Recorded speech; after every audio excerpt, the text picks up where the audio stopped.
नमस्तेभ्यः। नमस्ते वर्धमानाय निर्धूतकलिलात्मने सालोकानां त्रिलोकानां यद्विद्यादर्पणायते। अहिंसा परमो धर्म की, महावीर भगवान की।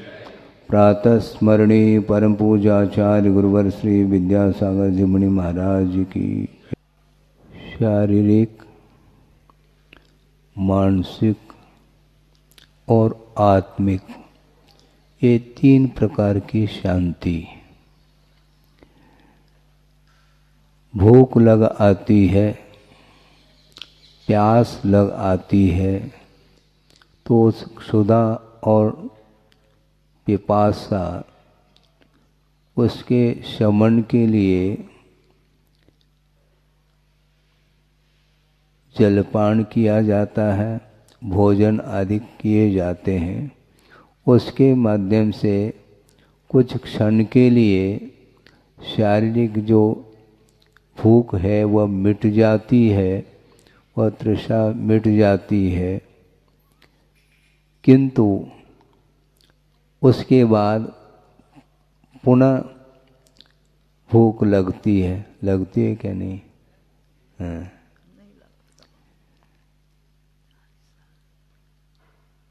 इसके उपरांत भरपेट भोजन कर लिए, मन के अनुरूप ही स्वादिष्ट भोजन किया, इसके बाद भी इच्छा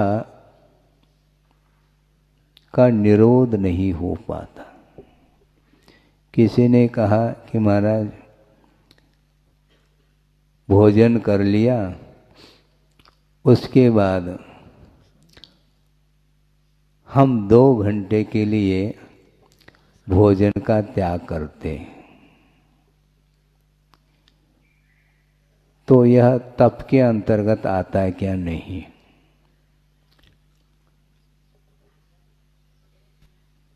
भरपेट भोजन कर लिया, वो लगभग 3-4 घंटे लगेंगे डाइजेस्ट होने में। उसके पहले 1-आध घंटा अपने मांडो नहीं लिया तो वह तप के अंतर्गत आएगा। तो फिर गृहस्थ के तप में और श्रवण के तप में अंतर क्या है?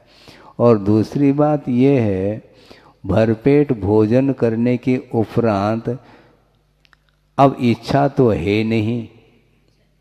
जब इच्छा नहीं है तो इच्छा के निरोध का नाम तप कहा है। तो निरोध किसका किया आपने, मुझे बताओ। न प्यास लग रही है, न भूख लग रही है, निरोध किसका किया? भूख और प्यास लगने के उपरांत भी नहीं ग्रहण करने का जो भाव है वह तप के अंतर्गत आता है। तो इस प्रकार यदि तप करोगे तो फिर तप करेंगे तो फिर त्याग भी हो जाएगा। तप हो गया तो उतने समय के लिए हमने ग्रहण नहीं किया तो त्याग कहलाया, तो सारे सारे त्यागी बैठे हैं, है? ऐसी परिभाषा नहीं बनती है। इच्छा का निरोध का नाम तप कहा है। भोजन करने के लिए बैठ गए, भोजन कर लिया, किंतु अंतों की चिंता बनी हुई है। वो क्या है? वो इच्छा का निरोध नहीं कर पा रहा है। वह मानसिक इच्छा है।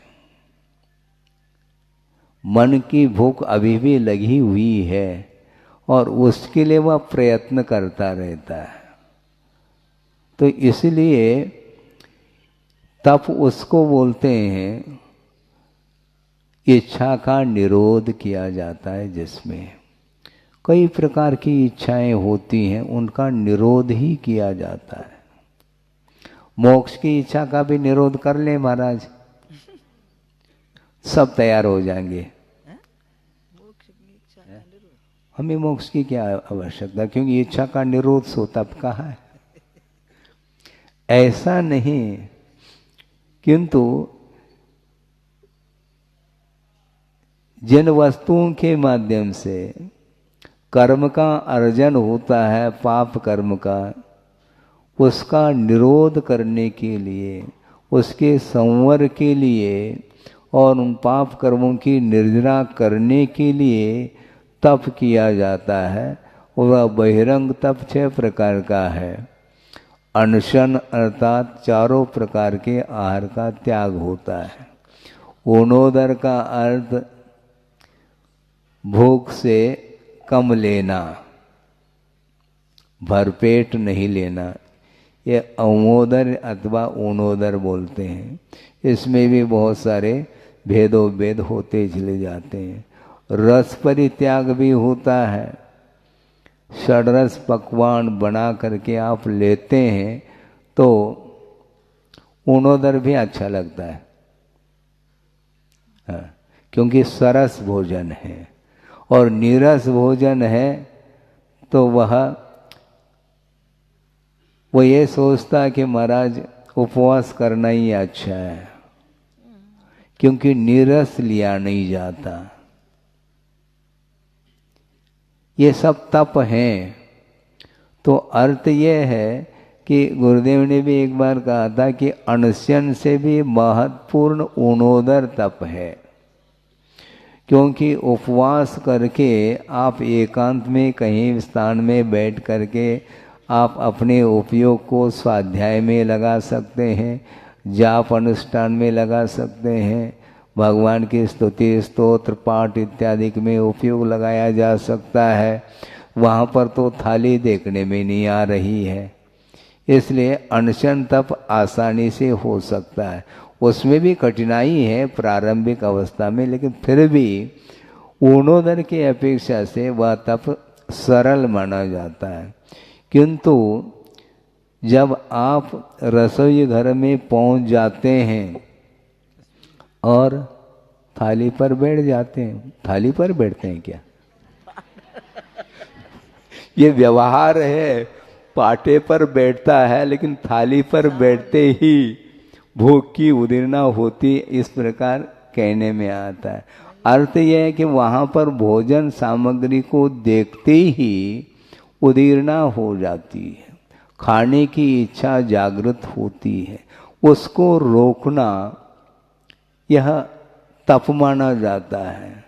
अच्छी भूख लगी है और मन चाहे वस्तु वहाँ पर हैं, परोस दिए गए हैं, फिर भी मुझे एक ही ग्रास लेना है, इस प्रकार संकल्प लेकर के वह श्रवण आदि आहार के लिए निकलते हैं।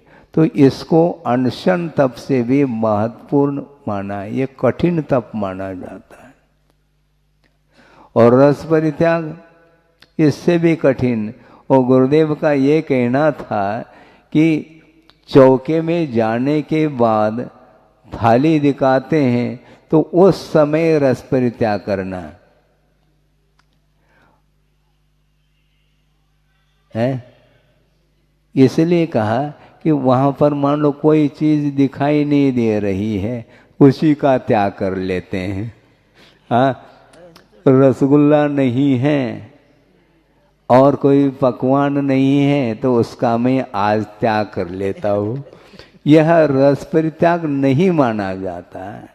इसलिए अच्छे अच्छे व्यंजन देखते ही मन चाहता है तो उसी का त्याग, ऋतुमान के हिसाब से भी त्याग करना चाहिए, है। ऋतुमान के हिसाब से भिन्न भिन्न फल आते हैं, ऋतुओं के हिसाब से।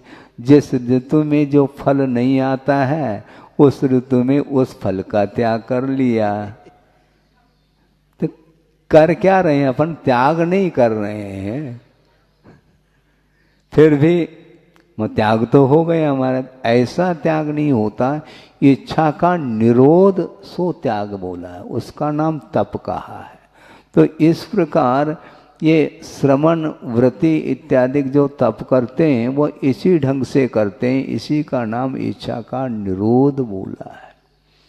क्योंकि एक श्लोक पढ़ने को मिलता है, अनाद्य विद्या दोषोथ चतुस्संज्ञा ज्वरा तुरा शाश्वत स्वज्ञान विमुखा सागारा विषयोन्मुखा। इस प्रकार यह पंक्ति, यह श्लोक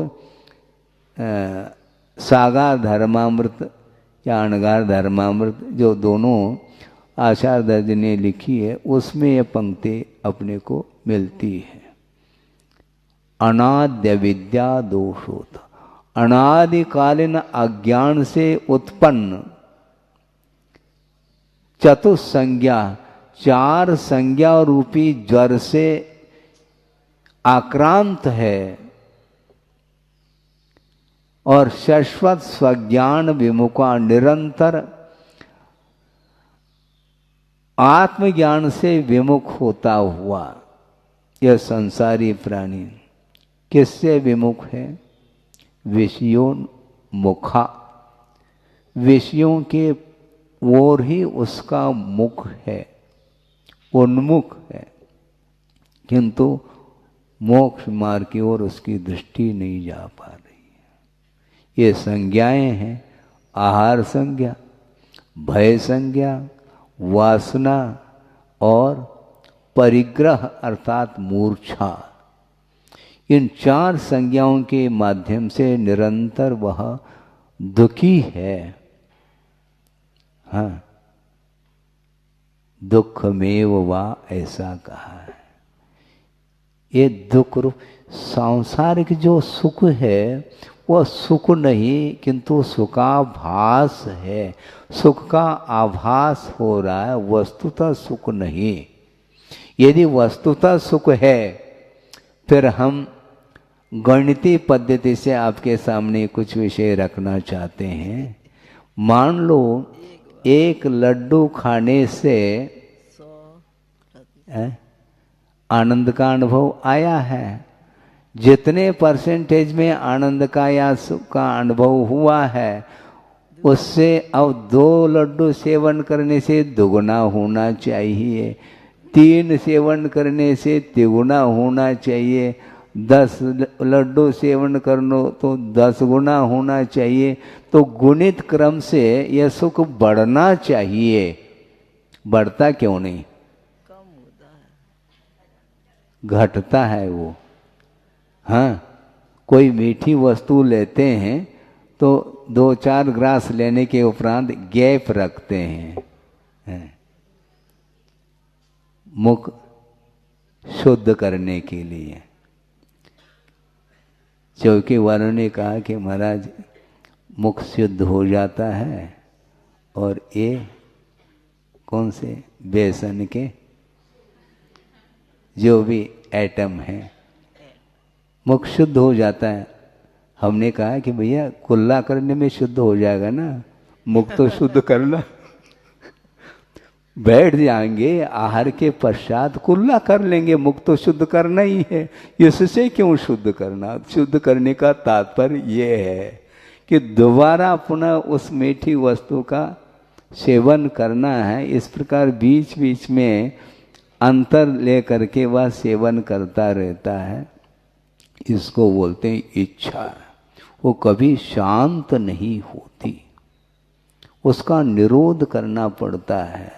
इसलिए इच्छा का निरोध किए बिना जो कुछ भी त्याग आप कर रहे हैं वह त्याग के कोटि में नहीं आता। जिस समय इच्छा हो और न लें, इसका नाम तप अथवा त्याग माना गया है। ये आहार संज्ञा लगी हुई है।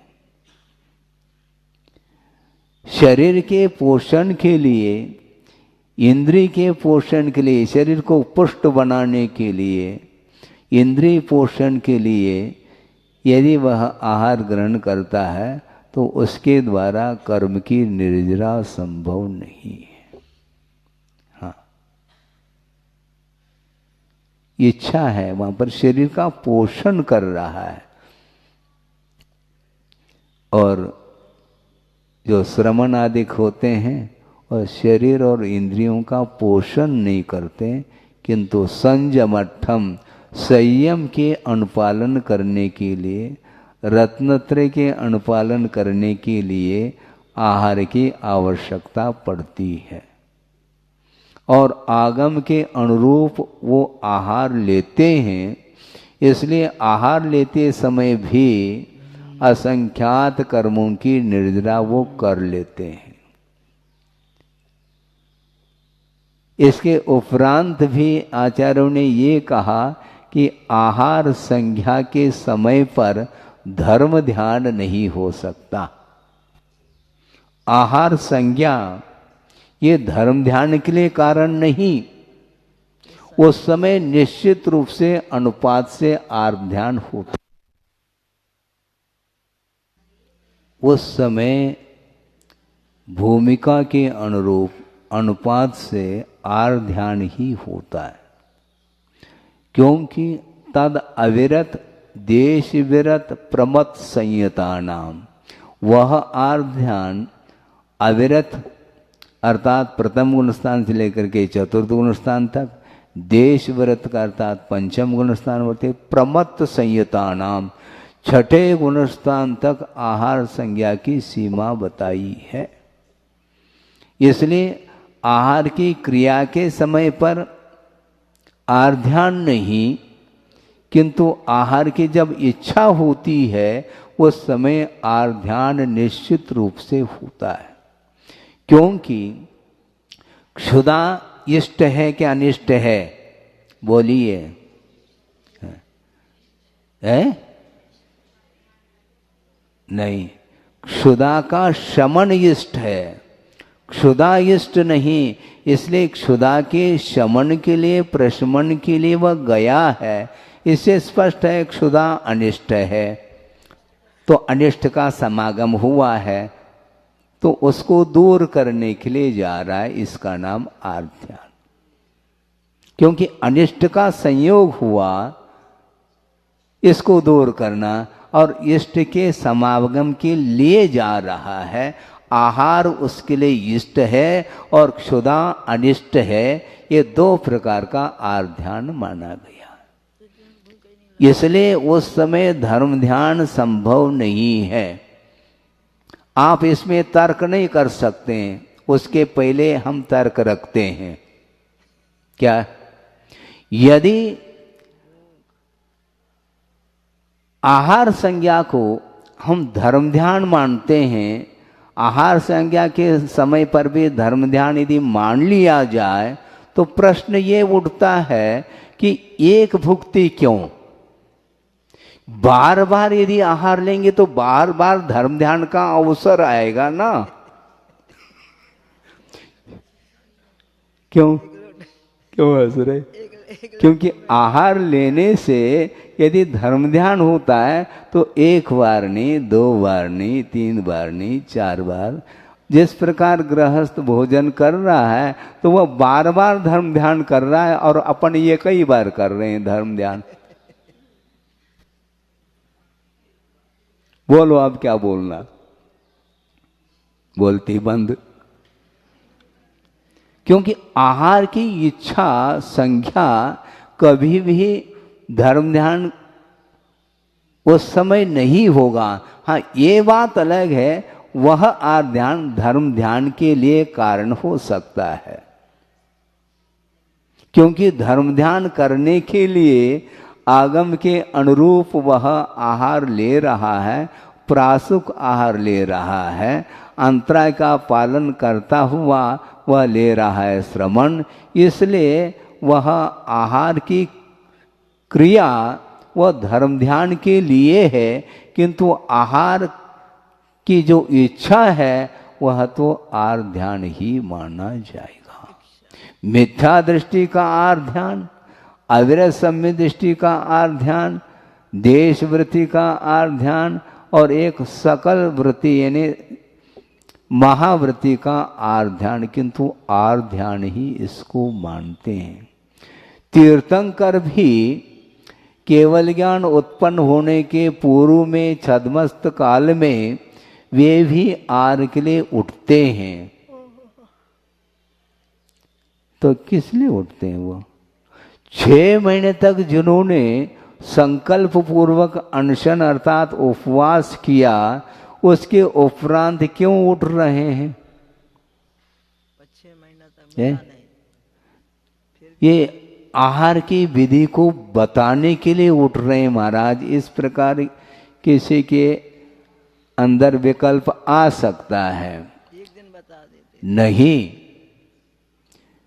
यदि ये दान की विधि, दान किस प्रकार दिया जाता है आदि आदि उनको ज्ञात हो सके, इस उद्देश्य को लेकर के यदि आहार के लिए उठते हैं तो एक बार उठें, बार बार क्यों?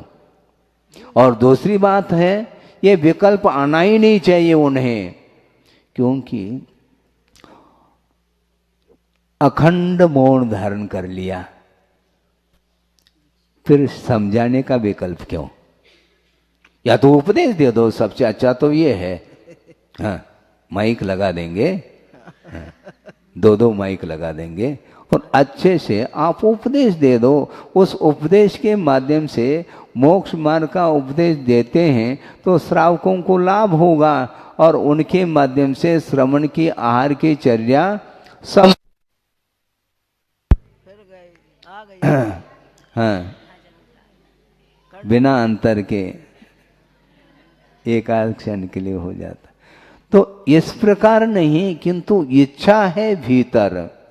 6 महीने तक उपवास किया, अब जो है क्षुधा अच्छी लगी है, उसका शमन तो करना है। भले ही ऊर्ध्वर कर लें, भले ही रस परित्याग के साथ आहार ले लें, लेकिन आहार की इच्छा तो है, आहार की इच्छा तो है। महाराज रत्नत्रय के पालन करने के लिए पालन ही कर रहे हैं, ठीक है, लेकिन पहले भी तो पालन करते थे ना 6 महीने तक। अब क्या हो गया? अभी भी कर लो। और दूसरी बात यह है, मिला भी नहीं 6 महीने। विस्मय की बात तो यह है कि उनका अकाल मरण नहीं होना। 6 महीने तक अनशन करने के उपरांत भी चेहरे पर कोई झुर्रियां नहीं, चेहरे पर कोई म्लानता नहीं, अप्रसन्नता नहीं, कोई उदासी नहीं, फिर भी उठ क्यों रहे हैं वो? और मिला भी नहीं फिर भी उठे। 6 महीने के बाद भी 6 महीने से अधिक समय तक मिला भी नहीं, तो भी उठे। उसके बाद भी उठे। क्षुधा रोग निवारणाय नैवेद्यम। क्या? क्षुधा रोग निवारणाय नैवेद्यम। तो निवारण के भाव तो है, क्षुधा के शमन के भाव तो है, जो प्यास लगी है उसको बुझाने के भाव तो है। मान लो अनशन कर लिया श्रमण ने और जल ग्रहण करने की भावना हो सकती है, तो मन के माध्यम से उसने ग्रहण कर लिया, इतना तो मानना ही पड़ेगा। हाँ, क्योंकि 9 कोटि पूर्वक व्रतों का पालन होता है ना। तो कहाँ किया उसने? तो उतने नंबर कटेंगे वो 100/100 नंबर नहीं मिलेंगे। भाव आ गया, क्योंकि क्षुधा परिचय सहन करना चाहिए, क्योंकि संकल्प है ना, संकल्प है। उसने तोड़ा तो नहीं, जल ग्रहण किया भी नहीं, किंतु भाव मन में आया है तो नंबर कटेंगे। ऐसा थोड़ी। या तो फिर हम ये पूछना चाहते हैं तो मन से आश्रव नहीं होना चाहिए, फिर चलिएगा। आश्रव के 108 द्वार जो खोला है उसमें मन से भी तो गुनाह किया है ना, तो यहां पर भी तो करो, करना पड़ेगा। मन से, फिर क्रोध से, फिर कार्य से, है? इसको बोलते हैं तप, इसको बोलते हैं तप, इसको बोलते हैं त्याग। ग्रहण का भाव किया, ग्रहण नहीं किया, किंतु मन से तो ग्रहण कर लिया। और आश्रव जो होता है, पहला भावाश्रव होता है। भाव आ गया मन के अभाव में भी भाव के माध्यम से आश्रव होता है, असंगी पंचेंद्र तक, एक इंद्र से लेकर के। या तो उसको आश्रव ही नहीं होना चाहिए क्योंकि मन है ही नहीं, किंतु भाव है। भावाश्रव के बिना द्रव्याश्रव नहीं, और द्रव्याश्रव के उदय में भावाश्रव हो सकता है, हो अनिवार्य नहीं। इसलिए भाव यदि मन में है तो भाव से नैवेद्य को ग्रहण कर लिया। हाँ? अब क्या विकल्प मुझे बताओ, कुछ है गुंजाइश? रखो जिज्ञासा।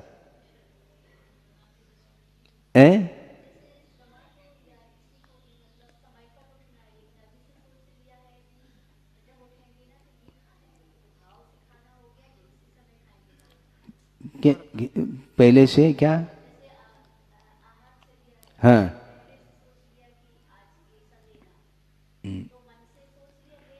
हाँ, नहीं, लेना है इसका अर्थ ये है,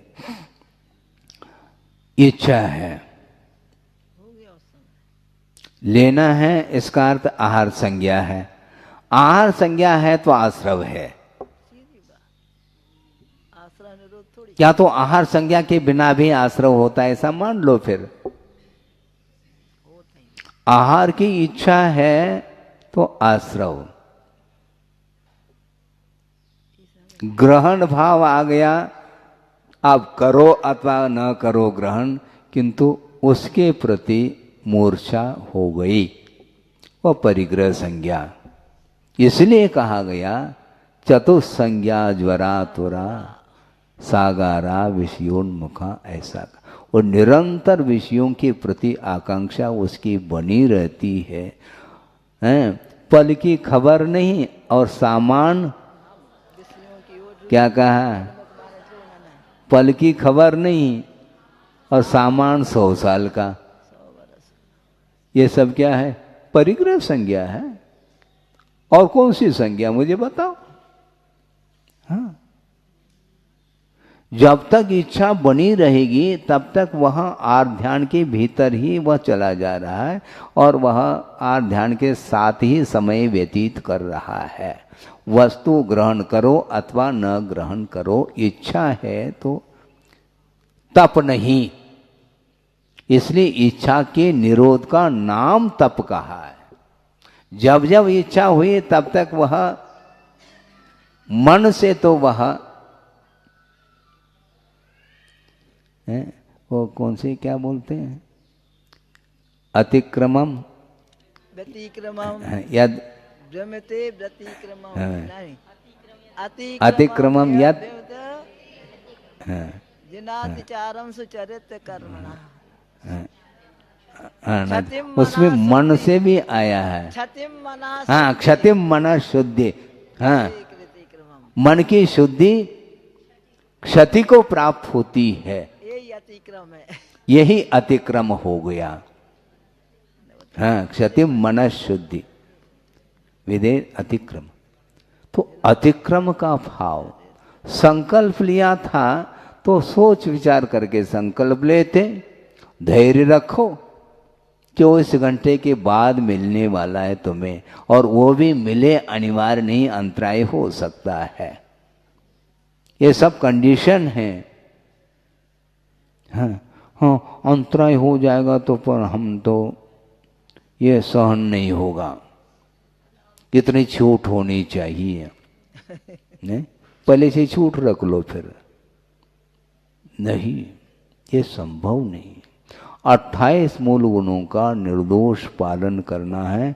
एक भुक्ति उन्होंने कहा तो एक ही भुक्ति होगी, और उसमें भी पहुंच गए हैं। दाता ने पड़गान करके ले गए वो पात्र के लिए, और वो भूल गए देना, तो मांग ले नहीं। ये सारा काफी ये सारा काफी है, वहां पर चाय नहीं कॉफी है। एक संकेत भी यदि देंगे तो निश्चित रूप से गया,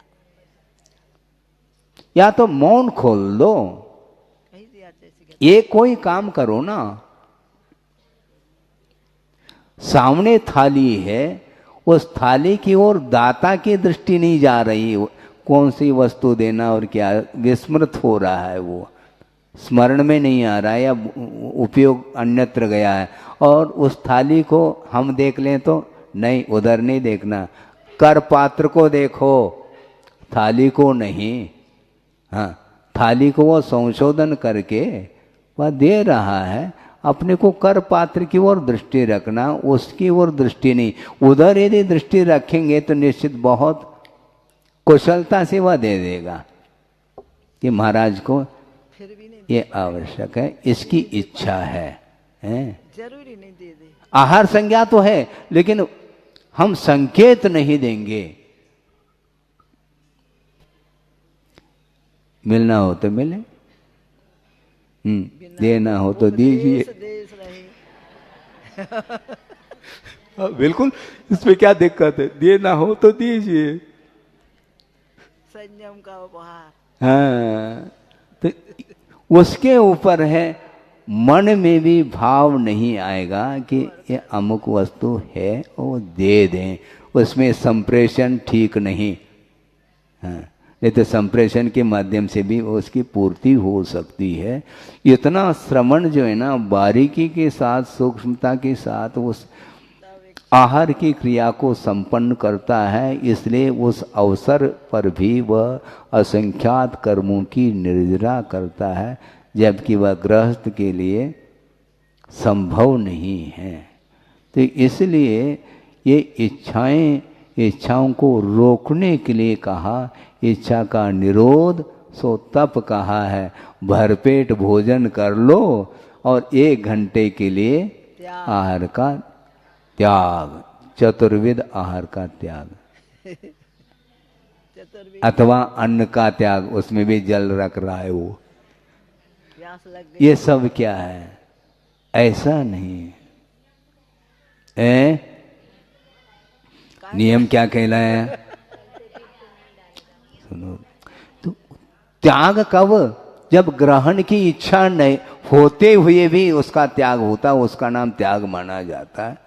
भरपेट खा लिया, निरोध किसका कर रहे हैं आप, इच्छा का निरोध है क्या। 1 ग्रास के लिए गुंजाइश नहीं, 1 ग्रास के लिए भी गुंजाइश भीतर नहीं है। हाँ, फिर अब कौन सी इच्छा रही उसकी, त्याग के बाद है, मान लो पेट भर गया, हो त्याग कर दिया 1 घंटे के लिए, वो त्याग नहीं। अब सुनो तो, अब 1 घंटे के बीच में कोई ऐसी वस्तु आ गई कि वो लेने का भाव हो जाए, तो वो नहीं लेंगे, इसलिए त्याग। ऐसा नहीं, नहीं इस प्रकार नहीं, वस्तुतः देखा जाए, नहीं लेने में देखो ऐसा नहीं, सुनो, क्योंकि इच्छा का निरोध कहा है। यदि आपकी इच्छा बनी हुई है तो वह तप के अंतर्गत, त्याग के अंतर्गत नहीं आ सकता, क्योंकि क्षुधा रोग निवारणाय कहा। क्षुधा लगी नहीं, क्या निवारण करोगे आप, क्षुधा लगी नहीं, निवारण किसका करेंगे आप, क्या कहना जाओ, हाँ बोलो।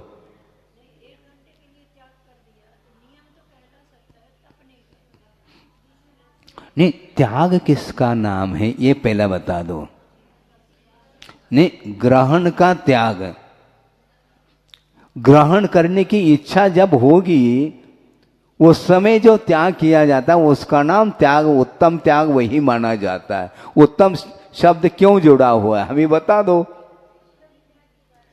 नहीं, सामान्य से जैसे कोई व्यक्ति, सामान्य नहीं, तो नियम में भी तप की बात। नियम का अर्थ क्या, सुनो, 1 भुक्ति उन्होंने कहा है ना, 1 भुक्ति है, 1 घंटा तो बाद मिलना ही नहीं है। हाँ, 1 ही भुक्ति लेंगे ना। नहीं, जो फिर वह भी संयमी कहलाएगा, ये भी तो सोचो, वो असंयमी है। हाँ? वो असंयमी है। मान लो चाय पी लिया है, अब नहीं, 2 घंटे बहुत हो गया, 15 मिनट बाद फिर एक गुटक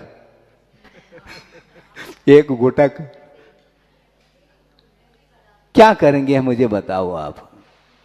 ऐसा नहीं, वस्तुतः आगम के अनुरूप देखेंगे तो यही अर्थ निकलता है। इच्छा के निरोध का नाम तप है। उस समय जो त्याग किया जाता है वही उत्तम त्याग के कोटि में आता है। और इसके बारे में चर्चाएं बाद में की जा सकती हैं, इसको यहीं विराम देते हैं। इसलिए इच्छा के निरोध रूप जो तप है उसके साथ आहार संज्ञा नहीं है। इसलिए मूल ग्राउंड ये था कि आहार संज्ञा के समय पर धर्म ध्यान नहीं हो सकता, वह अनुपात से आर ध्यान ही होगा। ये इस विषय का सारांश है। अहिंसा परमो धर्म की जय। एक चुंबकी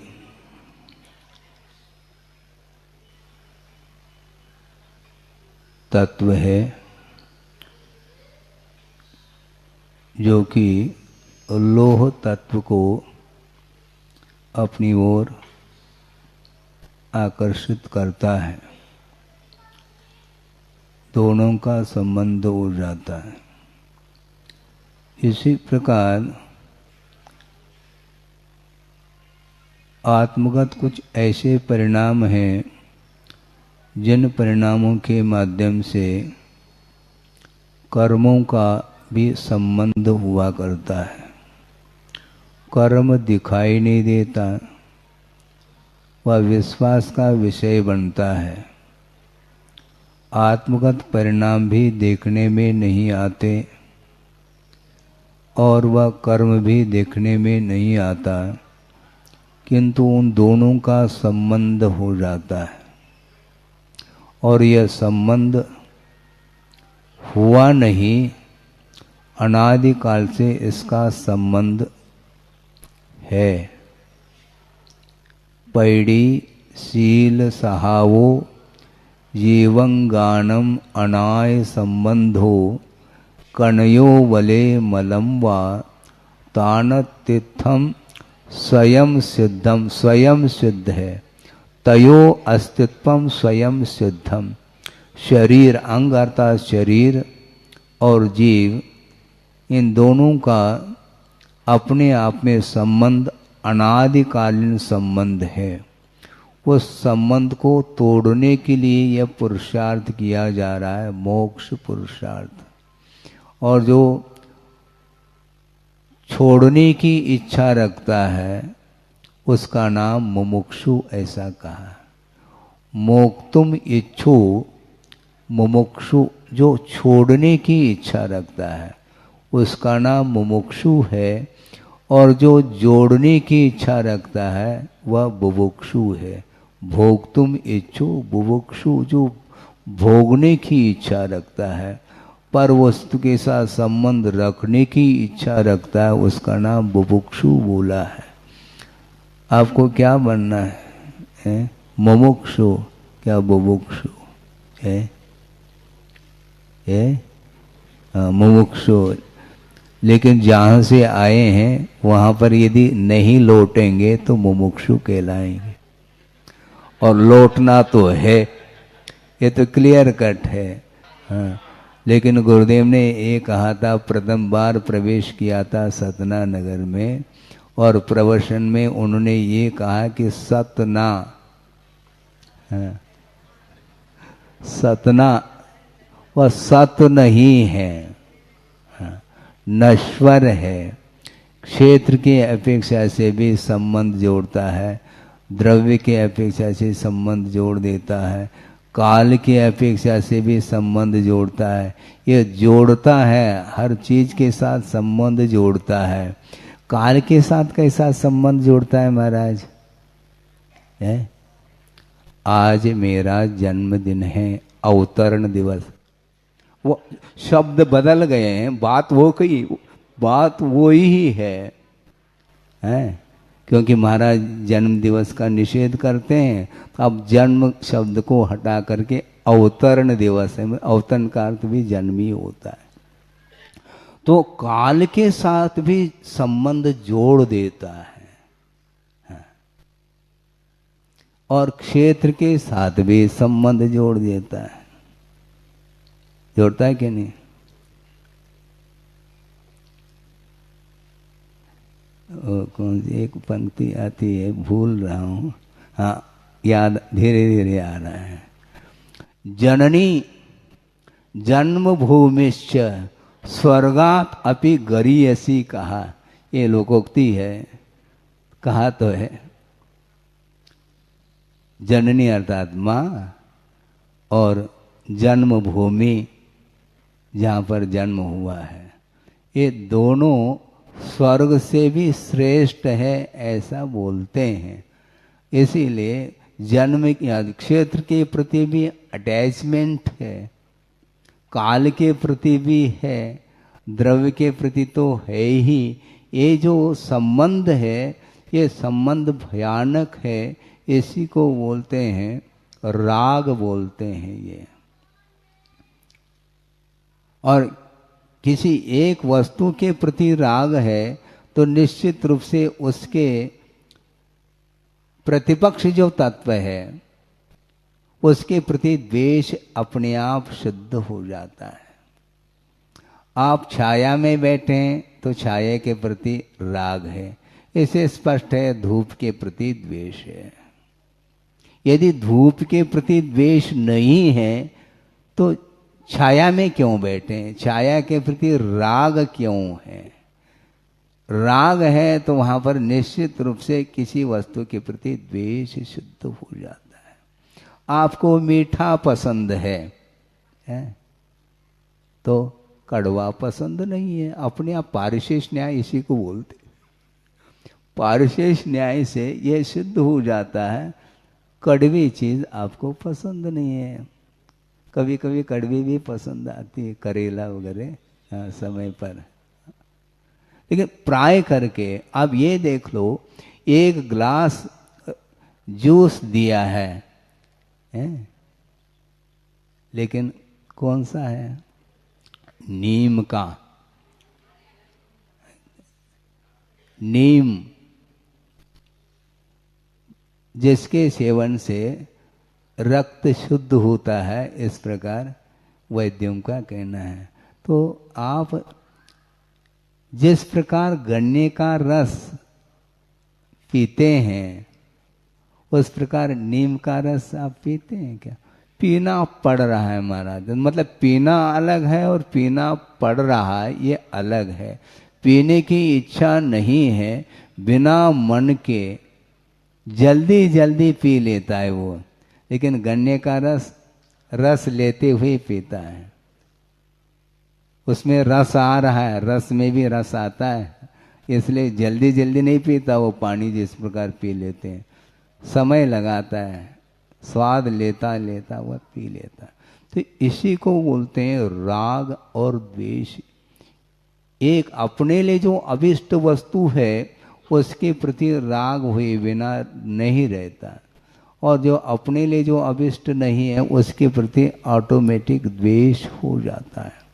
और एक ही वस्तु कभी कभी राग के लिए कारण है और वही वस्तु कभी कभी द्वेष के लिए कारण। यानी एक ही वस्तु है, वह कभी इष्ट के रूप में और कभी वही अनिष्ट के रूप में। एक ही वस्तु, हाँ एक ही वस्तु। काल का परिवर्तन, काल का परिवर्तन हुआ है। पौष के महीने में सूर्य की किरणें प्रतीक्षा करता है, एक बादल का टुकड़ा वहीं पर बार बार जा रहा है सूर्य के पास। हाथ लंबे होते तुम हटा देते, ऐसा मन आ सकता है, लेकिन हटा नहीं पाता वो। बार बार बार बार वो बादल के जो टुकड़े हैं वहीं पर जो मंडराते रहते हैं। उस समय धूप अमृत का काम कर रहा है। मिल जाए तो बस 2 मिनट भी मिल जाए, एक काय स्वर्ग सही, हाँ एक कायसर्ग ही सही वहां पर वह धूप सेवन कर लेता है, किंतु जेठ के महीने में सूर्य की किरणें अखरती, वही सूर्य की किरणें उस समय भी है और इस समय। तो इस प्रकार भिन्न भिन्न समय में एक ही वस्तु इष्टानिष्ट की परिकल्पना में वह कारण सिद्ध होता है। इसलिए अपने को संबंध नहीं रखना किसी के प्रति, वह मूर्छा के बिना संबंध हो ही नहीं सकता। ये बात अलग है, धर्मानुराग अलग है, विषयानुराग अलग है। हाँ, लेकिन धर्मानुराग की ओट में विषयानुराग वह बढ़ सकता है, इसलिए धर्मानुराग भी उतना ही रखना चाहिए, क्योंकि उसमें भी निबद्धता ठीक नहीं है। कल कह दिया था, कहा था कल, निबद्धम न इच्छति, वह श्रवण के बीच में भी लगाव नहीं रखना चाहता, क्योंकि जितना प्रयोजन है उतना ही संबंध होता है। इसलिए वह हमारे लिए साधन के रूप में उपस्थित होता है, और उसके साथ यदि अटैच होते चले जाएंगे तो निश्चित रूप से वह साधन नहीं रहा, वह विषय बनता चला जाता है। ज्ञेय और विषय, इन दोनों में जमीन आसमान का अंतर है। ज्ञेय अर्थात जानने योग्य पदार्थ है, और विषय अर्थात ग्रहण करने योग्य पदार्थ माने जाते हैं। निर्वाण लाडू चढ़ाया, वह विषय भी बन सकता है और ज्ञेय भी बन सकता है। श्रवण के लिए वह ज्ञेय बन सकता है, और रागी के लिए वह विषय बनेगा, उसको रोक नहीं पाएंगे आप। वस्तु एक ही है, किंतु जहाँ पर ग्रहण बुद्धि आ जाती है, जहाँ पर राग उपस्थित होता है, विषयानुराग, विषयानुराग का अर्थात विषय के प्रति अनुराग हो गया, तो वस्तु भिन्न भिन्न एंगल से वह पकड़ में आ रहा है। ज्ञेय के दृष्टि से देखेंगे तो किसी भी प्रकार से न प्रतिकार का भाव आएगा, न ग्रहण का भाव आएगा, और जिस समय विषय के रूप में स्वीकार करता है तो बंध प्रारंभ हो जाएगा।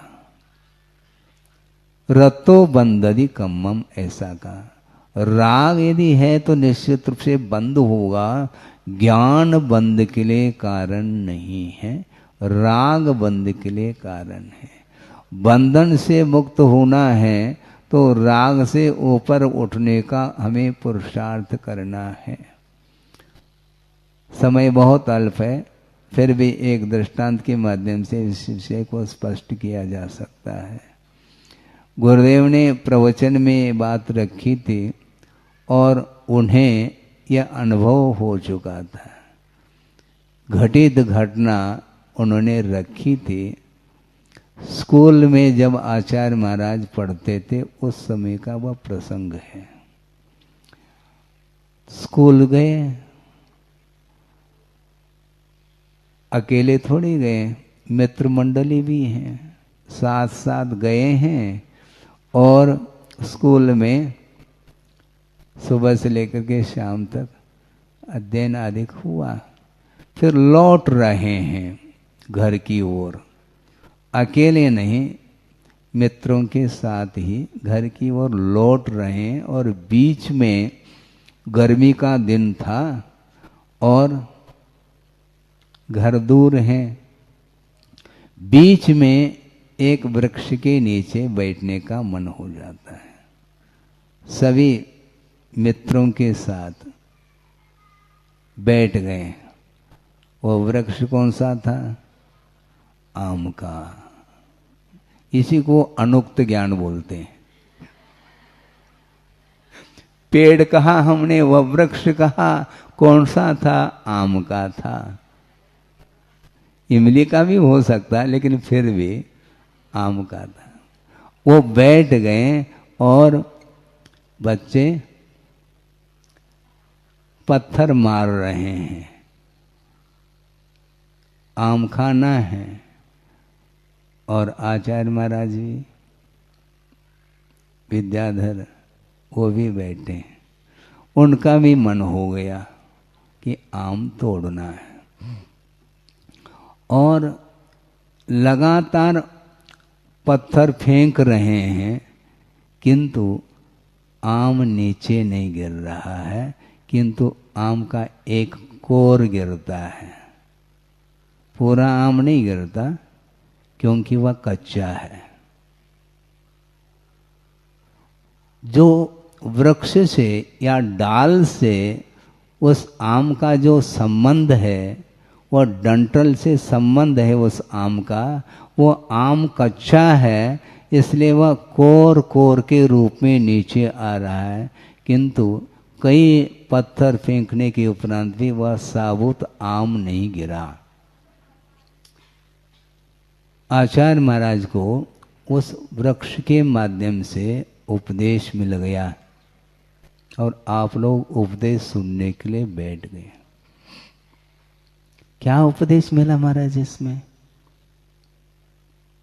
है संबंध, जो उस आम का डंठल के साथ जो संबंध था वह बहुत मजबूत था संबंध, इसलिए पत्थर फेंकने के उपरांत भी नीचे आम नहीं गिर रहा है। और वैसे ही बैठ गए। फिर बाद में थोड़ा सा समय निकल गया और हवा चलने लगी, और हवा के माध्यम से बिना पत्थर के भी वह पका हुआ आम आचार्य महाराज के चरणों में अर्थात विद्याधर के चरणों में गिर गया है। आम तो चूस लिया, लेकिन आनंद उनको और अलग भी आ रहा था। वह ये था, आम का जो रस चूसा गया उससे भी आनंद उनको ये आ रहा था कि वस्तुतः इसको बोलते हैं परिग्रह। पका हुआ जो आम है उसका संबंध घनिष्ठ नहीं था, और थोड़े से हवा के झोंके में वह नीचे गिर जाता है, किंतु जो कच्चा आम है वह गिरता नहीं है। इसलिए संसारी प्राणी को बार बार उपदेश देने के उपरांत भी यदि वैराग्य नहीं होता है तो वह कच्चा आम है। बहुत घनिष्ठ संबंध है उस डाल के साथ।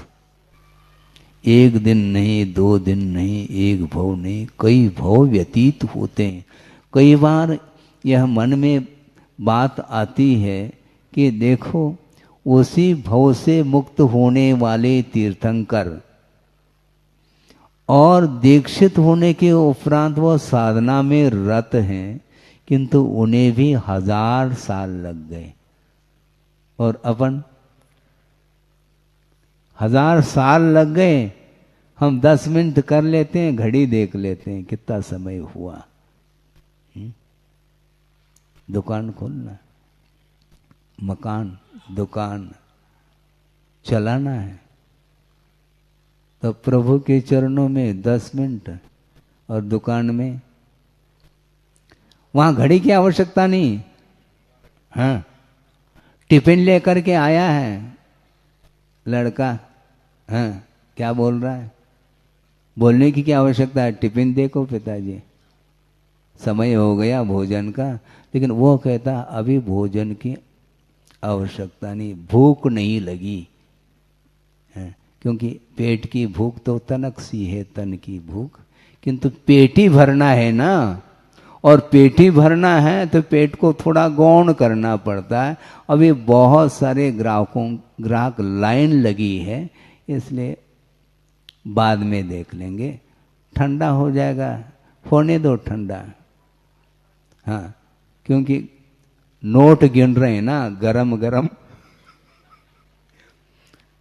है नोट जो है ना, हाँ, उसके माध्यम से भूख गायब हो जाती है। नोट खाते हैं आप?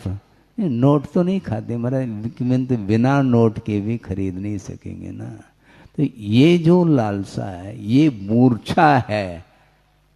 टिफिन के प्रति मूर्छा नहीं, क्योंकि टिफिन तो एक आध घंटे के लिए है, फिर टिफिन की आवश्यकता पड़ती है, इसलिए ये आवश्यक है दुकान चलाना। ये सब जो है ना मूर्छा है, आसक्ति है, भवांतर ले जाती है ये आसक्ति। 1000 साल लग गए वृषभनाथ भगवान को निरंतर साधना करते हुए, तब कहीं जाकर के उन्हें केवल ज्ञान उत्पन्न हुआ। 1000 साल क्यों लगा? मोह क्षयात, मोह को क्षय करने के लिए 1000 साल लगा उनको, और बाहुबली को 1 साल लग गया, भरत को, तो वृषभनाथ को भी अंतर्मूर्त में ही हुआ है। ध्यान जो है वह अंतर्मूर्त तक ही टिकता है। किसी को भी केवल ज्ञान अभी तक यदि हुआ भी है तो अंतर्मूर्त में ही होता है। उसकी भूमिका के लिए 1000 साल लग गए उन्हें। छठा सातवां वो झूलते रहे। मन को स्थिर करने के लिए बहुत पुरुषार्थ की आवश्यकता पड़ती है। समय आपका हो गया है, तो ये आपने दृष्टांत तो सुन लिया। आचार्य महाराज को वैराग्य हो गया, वो निकल गए। दोबारा फिर जो है ना आम को तोड़ने का भाव नहीं हुआ, उपदेश उन्हें मिल गया। क्यों? ये संबंध का ये परिणाम है, इसलिए इस प्रकार होता है। ये परिग्रह संज्ञा है, आसक्ति, अटैच जिसको बोलते हैं, वो ठीक नहीं, और वो निकल गए। निमित्त बहुत सारे मिल सकते हैं, इससे भी और छोटे छोटे निमित्त मिल सकते हैं ना। कौन से? सिर के बाल सफेद हो गए, एक भी सफेद हो गया तो वैराग्य, और पूरे सफेद ही आ गए फिर उसको काले बनाने में लग गए। वैराग्य के लिए बहुत सारे कारण हैं। किससे वैराग्य होगा, इससे क्या प्रयोजन अपन को? वैराग्य होना चाहिए, वैराग्य होना चाहिए। पर वस्तु प्रियम सदा, दूसरे की वस्तु अच्छी लगती है, ये ठीक नहीं। अपनी वस्तु अभी तक अच्छी नहीं लगी, क्योंकि दिखाई नहीं देती वो मन। आत्मा बार बार आप यही कर मन से फिर आ गए, पुनः आत्मा की बात करते, दुकान मकान की तो करते नहीं है। हमें करने की इसलिए आवश्यकता नहीं, क्योंकि मैं कर लूँ तो आप फेल हो सकते हैं, क्योंकि हमने दुकान मकान करी नहीं, उसमें हम फेल है। इसलिए हम दुकान मकान की बात ही नहीं करते हैं, दुकान बंद करने की बात करते हैं हम, और आप बंद करते नहीं। हमेशा दुकान खुली रहे, ये है। तो वस्तु तो हमेशा पर वस्तु की ओर दृष्टि रहती है, अपनी वस्तु की, आत्म तत्व की ओर दृष्टि नहीं जाती। और उनको पर्याप्त हो गया। एक आम जो है ना, हवा के झोंके से जो गिर गया, उनने समझ लिया ये संज्वलन कषाय इसी को बोलते हैं। हवा के माध्यम से आम गिर गया, ये संज्वलन कषाय का प्रतीक है। और जो पत्थर फेंके जा रहे हैं, इसके बाद भी वह आम नहीं गिर रहा, किंतु एक एक कोर नीचे आ रहा है, इसको बोलते हैं अनंतान बंदी कषाय। आप कर्म कांड पढ़ लो, जीव कांड पढ़ लो, सब पढ़ लो, इसके बाद भी नहीं होता। इसलिए परिग्रह संज्ञा से ऊपर उठने के लिए थोड़ा सा विषय आपके सामने रखा गया। इतना ही पर्याप्त है। अहिंसा परमो धर्म की जय।